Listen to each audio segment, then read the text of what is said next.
Brother Hans, hindi naman ako mag-abala dito kung alam kong tagilid ang laban eh. Kasi wasting time. Kailangan ma-resolve ito as much as possible today kasi ilan ang anak mo kapatid? 4 po. 4. 2 college po. 2 college. 7 araw na siyang walang hanap buhay. Ang bunso mong anak, ilang taon? 6 years old. Imagine, oh. Ay, alam mo yung anak, yung pamilyang mahirap, brother. Isang araw lang hindi makapaghanap buhay, gutom ang buong pamilya. Oh, brother. Oh. Galingan nyo.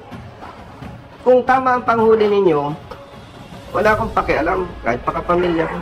Imagine, ang ginugutom mo, buong pamilya. Dahil sa nakakatakot na violasyon nitong kawawang bus driver na may montang 1 milyong pesos, ay humingi siya ng tulong kay Congressman Busita dahil wala na siyang trabaho simula nang hinuli siya ng LTO enforcer.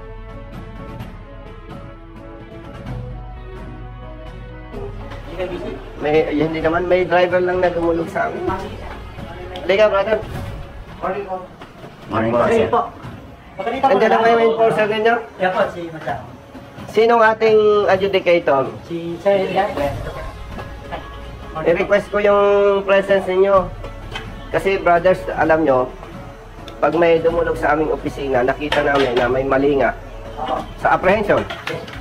Hindi kami nag-a-advise mag-contest. Kasi katulad niya, taga Bicol. Galing pang Bicol Albay.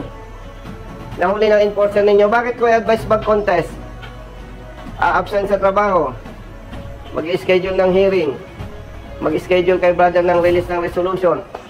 After nakita ninyo, mali ang apprehension, cancel ang huli. Hindi babayaran ang danyos. Hindi pinaparusahan ng enforcer na nakitang nagkasala. So, lalong malulubog sa perwisyo. No? Brother man. Kaharap pa yung magagaling na LTO personnel. Mas magaling ka po. Si Brother Hans, saka si adjudicator. May documents naman dito. Siyempre, evaluate nyo. Brother Hans, yung driver, ang minamaneho, bus. Meron siyang, yung boss niya, may application sa extension. Okay. Hanggang 2017. Hindi yun ang question dyan. Kung sasang-ayon kayo, nakikita nating mali. Brother, ang nakalagay sa kanyang prangkisa, Pasay City, Tabaco City, Albay. No. Okay. May kulatilya with authority to convey passengers to Cubao. Ang sabi ito, kaya nga ni-request ko yung presence ninyo para ma-resolve agad. Kasi nakita ko naman yung previous experience ko. Pag nakita ninyo yung mali ang apprehension, immediately, na-actionan nyo agad. No? Brother, pag mali yung sinabi ko, base sa kwento ng driver, kumontra ka ha. Nagbaba siya ng pasahero sa Pasay. Ang inilagay ng enforcer po ninyo, 1 passenger drop sa Pasay. Nagbaba siya ng pasahero. At ang sabi daw ng enforcer ng LTO, hindi ka pwedeng magbaba dyan. Dapat Pasay ka sa Cubao. Cubao. Tama ba? Nahuli mo siya, nagbaba ng pasahero sa Pasay, sa Rotonda. Tama? Tama po yun. Oh. Kaya mo tinikitan, ang pagkaintindi mo sa prangkisa, hindi siya authorized doon. Dapat sa Cubao siya magbababa. Tama? Hindi, ang tanong ko sa'yo. Hinuli mo siya kasi nagbaba siya sa Pasay. Eh, ang sinasabi mo sa kanya, authorized lang siya dapat sa Cubao, Quezon City. Tama? Mali po. Ano ang sinabi mo? Ang sinabi ko pa, authorized na magbaba nun. Kasi regarding ko sa provincial basis po. Oh. Regarding ko sa memorandum sa 2019-001. Oh. Ang pagbabawa mo ng pasahero sa lumang provincial basis, doon po dapat ako nagbabawa sa PITX. PITX. Para niya kita. Ibig mong sabihin, hindi siya authorized magbaba sa Pasay. Tama. Brother, adjudicator, ang linaw-linaw niyan, route, Pasay, Tabaco City, Albay, Bayaquirino Highway, Naga City, with authority to convey passengers to Cubao, Quezon City. Nagbaba siya sa Pasay. Tinikita niya, dahil ang gusto niya sabihin, doon lang siya pwedeng magbaba saan? Sa PITX po, sir. Sa PITX. May terminal kayo sa Pasay? Mayroon po, sir. Saan? Sa Don Aldrin po. Hmm. Sa dating Gold Line Terminal po yun, sir. Malapit dito. Sa tapat po mismo, sir. Tapat Ang binabaan mismo. po. Oh. Saan ka ba, sir? Galing pong Bicol, Tabaco Hmm. po. Ang linaw, brother. Oh, baka ito si Brother Hans. Oh. Sa franchise po, okay naman. Oh, malinaw. Pasay. Hindi in-indicate dito na exact position, exact location. Magkano multa ng pag out of line considered colorum kung 1 million? Oh. Brother, walang nakalagay na specific eh. Pasay City, Tabaco City, Albay. Tapos tinikitan mo, out of line. 1 million ang multa nito. Balik ko kasi, sir. Oh. Taka muna, ilan taon ka na sa service? 7 years, sir. 7 years. Adjudicator, hawakan mo ang papel. Kung i-check na rin namin siya, kung talaga naman tama si sir, outright decision namin. Para regarding sa... Kasi ito, brother, ang mabigat dito. Nahuli siya ng July 23. And ngayon is 30. 1 week na. Oh, 1 week na siyang walang hanap buhay. 1 week nang nakagarahe ang bus. Brother, with all due respect, yung tao natin, turuan natin, ang laking perwisyo eh. sige po, hindi wala namang problema regarding sa Mm. presyo na talagang policy enforcer natin. Tutulungan namin. And ang gusto natin, kayo naman ay professionals at talagang kayo yung proper authority to decide. Kailangan ma-resolve ito as much as possible today kasi ilan ang anak mo, kapatid? 4 po. 4. 2 college po. 2 college. 7 araw na siyang walang hanap buhay. Ang buso mong anak, ilang taon? 6 years old. Imagine, oh. Ay, alam mo yung anak, yung pamilyang mahirap, brother. Isang araw lang hindi makapaghanap buhay, gutom ang buong pamilya. Hindi na namin yung Oh, brother. Oh. Galingan nyo. Kung tama ang panghuli ninyo, wala akong pakialam, kahit pakapamilya ko. Imagine, ang ginugutom mo, buong pamilya. Yan o. Brother Hans, hindi naman yung mag-abala dito kung alam kong tagilid ang laban eh. Hindi na mapigilang umiyak ni mamang driver dahil hindi siya makapaniwala na maresolba kaagad ang kanyang problema dahil sa tulong ni Congressman Busita na ngayon tumatakbong senador. Kasi wasting time. Yes po. Yan o. Nandyan sa ano. Ano, okay na ikaw, naiintindihan ko. Ano sinasabi mo? Na memo na ano? Regarding po dun sir sa mga provincial buses Mm. na allowed lang po sila magbaba ng pasero. Doon po sir sa PITX o pagaling po ng sa Maging specific tayo, brother. Ito ba yung binabanggit mo? Ito yung binabanggit mo? Ako. Ito ang naka-highlight binabanggit mo? O, basahin mo. Basahin mo, para magkaintindihan na tayo. Brother Hans, Yes po. itong memorandum na itong binabanggit mo?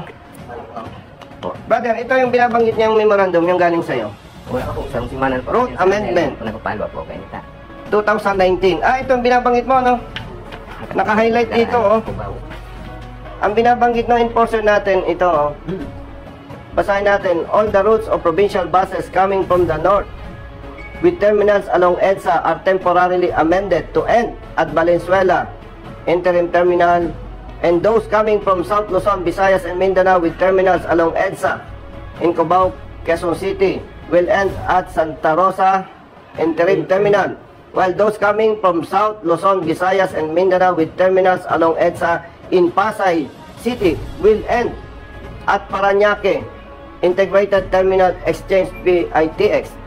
Hindi sinabing magbaba sa PITX. Kumbaga, brother, yung ruta niya, yun yung ending Ako. line. Hindi, brother, sinabing doon siya magbababa sa PITX. Ang sinasabi, yung endpoint ng kanyang ruta. Oh. Sige po, ayusin namin yan today. Pakisuyo, brother. Naman po. No. And ang request ko, after you evaluated all those documents, ito naman, di ko kilala siya, walang personal eh. Bigyan natin siya ng corresponding administrative sanction. Automatic naman yung po. Once na talagang liable siya sa wrong apprehension, ginagawa naman po ni Director. Mag-react ka nga, brother, kung tama ang interpretation ko dyan. Dito kasi, generally speaking, na automatically, pag nag-end ng road ka, baka mawala yung pasero mo sa akin. Hindi, pag say, brother, Kaya mismo sa Bicol. Pinaka mo siya sa Pasay. So, ang ano po kayo to sir, kasi bali yung isa na natitira, doon lang po talaga pinakiusap sa amin nung galing Isla Pambira, Catanduales yun. Nakiusap Kung siya. sa ano po, pinakins na sa amin ng nanay, na doon ibaba sa terminal namin sa Pasay. Kaya po, Brother, hindi po yung excuse me. bumaba sa ano. Hindi po yung Tingnan bumaba natin. sa CITX. May terminal sila sa Pasay, Opo. no? Ang binabaan mismong tapat. Tapat po sir, gusto ng terminal. Wala naman akong question. Yes. Hindi ka na Wala naman, brother, sinabi dyan na siya doon lang pwedeng magbaba sa PITX. Opo, wala naman dito. Walang sinabi. Ang sinabi, brother, parang ganito yun eh. Yung sasakyan niya from Bicol hanggang dito lang. Siya pwede. Walang sinabi dyan, sa PITX ka lang pwedeng magbaba. And at the same time, may terminal sila doon sa Pasay na kung saan doon siya nagbaba sa tapat mismo. So, pag pinagbangga-bangga natin, brothers, yung memo, yung approved franchise, Yan ang problem natin. Approved franchise, hindi memo. Remember yung franchise na 2016, which So, ang kanyang prangkisa, expired, di ba? May request siyang extension. Nabanggit mo, no? Hindi, nabanggit mo eh. Dahil nga, sa punto na yan, ang problema sa parte ng LTFRB. Bakit? 2019 pa sila nag-apply ng extension. Hanggang ngayon, nakabintin, di natin alam sa LTFRB. Ngayon, nakausap ko si Asik Bigor Mendoza at napakabuti naman, naglabas ng memo na kapag ikaw ay may prangkisa, nag-apply ka ng extension, considered valid. So wala tayong pag-uusapan sa prangkisa. Oo. Ngayon, brother, yung sinasabi ng enforcer natin, yung memorandum, wala kang makikita dyan na specifically mention na sila doon lang pwedeng magbaba sa PITX. Much more, may terminal pala sila doon sa Pasay kung saan doon siya nagbaba sa tapat. Ibabangga natin sa 1 million pesos na violation kung out of line siya. Grabe, pag ganyan na talaga ang usapan, ano? Hindi na tama talaga. Base sa prangkisa, base sa memo na 2019, hinihiling ko kapatid, sa ngalan ng public service, i-resolve ninyo within the day. Ha? Gagawin na. Dala namin natin dito. Sa legal, no? Sa proseso, ano? Pero adjudicator ka. Internet lang sa internet lang namin. Tama, sa legal, oo. Kaya ko lang with all... Moral pa na papers. Yes. Oo. So, iwanan ko ito. Ipapataw niyo yung legal and concerned officers. Oo, kasi itong atin, informal. Hindi ka pwedeng maglabas ng resolution base sa ating discussion. Makuha naman po tayo. Oo.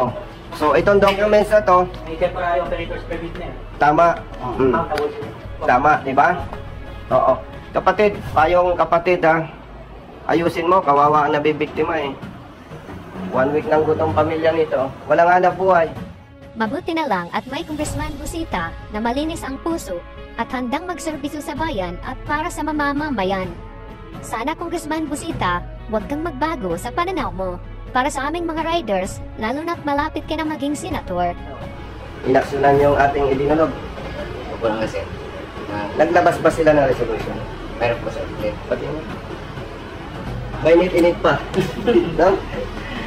Mag-plus na, bago na... Nakakatawa ka na ha? Opo sir. Masaya akong magiging. Maraming salamat mga idol. Huwag kalimutan ang pangalang Bonifacio Busita para sa Senado.